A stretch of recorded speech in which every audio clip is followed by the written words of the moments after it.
Now, enyema bi wo ho kodu wo Ghana kroyima sometimes no say enye nkofoma wanka na chede asam no ebe bia no waka hihye temu na oroho Ghana foso. Now, yesha Dr. Mahmoud Bawumia abata na why odabo Ghana. Na Duncan Williams, the Duncan Williams can say maybe or the far how are Ghana fo binom why politics within Ghana. Na sabe osna said to one with regards to oya amanfo bebre amano do bebre one politics why no it is actually different. Na actual beat there Dr. Mahmoud Bawumia na ɛhwɛ some of the kind na ihu that yes there are certain people who are adwuma and so binum work with the tier one from ya for betuma from ekosika. This has actually been presented by Adom Otchere as some Kenya have all the full evidence but wasn't like a video no share man coin na be more videos what may say that some Alhaji Bawumia is here because he's been championing the identification management systems of all Ghanaians since he became vice president. He's been able to achieve it. It's part of this year's campaign, and there's conversations about who started it, who didn't start it, and some supporters of John Mahama said that it was John Mahama who started it, and Bawumia people are laughing at them, and John Mahama people are laughing at Bawumia. But here is Dominic Ayini, a member of parliament and a former deputy attorney general, who appears to have a testimony for the ID card. He has a very positive testimony about how the ID card has impacted his life. Dominic Ayini, have a look. The first thing I would say is that I'm so awestruck. I'm lost for words. And to think that this is being done by a Ghanaian company, a fully owned Ghanaian company, that is being operated and run, by Ghanaians, is for me heartwarming. One thing I can say is that today, the members of parliament from the subsidiary legislation committee, as well as the Defense and Interior Committee, have had their eyes opened to the multifunctional character of the Ghana card, that beyond it being used, for voter registration, it is also a card that can, provide the basis of even fiscal stability. It can prevent, cyber crime. And as I once said, on Joy FM, it can provide us not only clean elections, but also a clean society. And I think that all of you are witnesses to what has happened today. As a group, in a bipartisan manner, support, the work, not only of the NIA, but also this Ghanaian multinational company for it to succeed. So it is not something that is keyed in to the politics of the NDC and the politics of the MPP. It is, neutral as to party. That was Dominic Ayini of the NDC. So if this is the story about the ID card, why do we always hear different stories to suit different people, and they say it separately for different purposes? There's only one story about the ID card. The Ghana card is a positive thing. It can only be positive. There's no negativity absolutely no negativity about it. But this is what the Archbishop told me some time ago. I still feel the weight of the Archbishop's palms on my leg when he told me that the politics you are doing in Ghana, if somebody is in power, you just cut him off. Anything he does is not good. You have to make sure he doesn't succeed. He has a policy that is good. You smash it away just so that you can also come to power. Have a look. What we are doing right now, we are not going anywhere.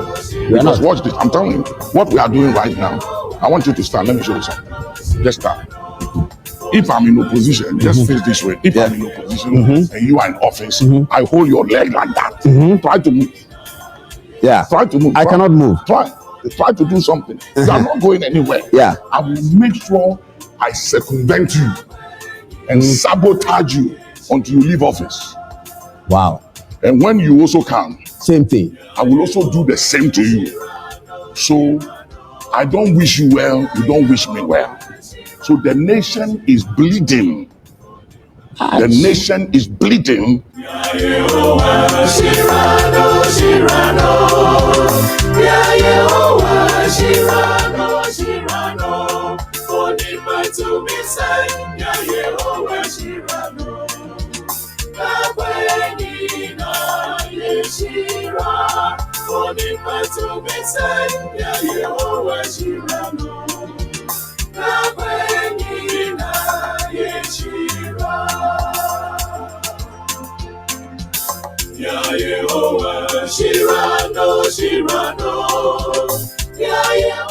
What we are doing right now, we are not going anywhere. Because watch this, I'm telling you, What we are doing right now, I want you to stand. Let me show you something. Just stand. If I'm in opposition, just face this way. If I'm in opposition and you are in office, I hold your leg like that. Try to move. Yeah. Try to move. I cannot move. Try to do something. You are not going anywhere. Yeah. I will make sure I circumvent you and sabotage you until you leave office. Wow. And when you also come, Same thing. I will also do the same to you. So I don't wish you well, you don't wish me well. So the nation is bleeding. The nation is bleeding. Now, moving from that man, Dr. Mahmoud Bawumia, one particular thing we all here to support oil electricity in Ghana. Now, sometimes I end up what can maybe with the tier or Dr. Mahmoud Bawumia, and I asked one particular question. That man say man no ya to them here. Now, apart from Asama, the Archbishop Duncan Williams, so that to Ghana, there was also a project at Okodo we all every. Now, some no makes no sense the debate is actually clear. One mention video. Oh my God! I can't believe what I'm doing right now. What? Guys, guess what? I'm on the largest floating solar power plant in the whole of Africa. Guys, you should check this out. You need to check this out. The largest floating solar plant in the whole of Africa. No. Guys, I'm going to show you the brain behind this project right here in Ghana, West Africa. We Power, we are the first to do 5 megawatt solar in the whole of West Africa. We are the first to do 5 megawatts. And we saw that our engineers were up to the task. They did very well and they quickly learned. One disadvantage of solar plants is land usage. You need a large space of land to be able to put up the panels to generate power. And this is also not good environmentally, really. So, but if you look at this reservoir, if we put solar panels on the reservoir that we have now, we'll be talking about 5 to 10 gigawatts of power. Huge. Without even cutting a single tree.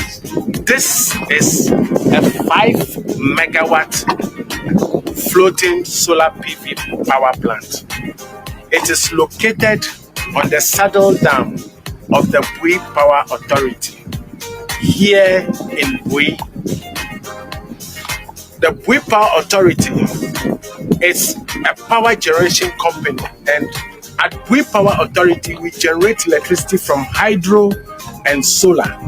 We have a 50 megawatt land-based solar system and a 5 megawatt floating solar facility, as you can see already here.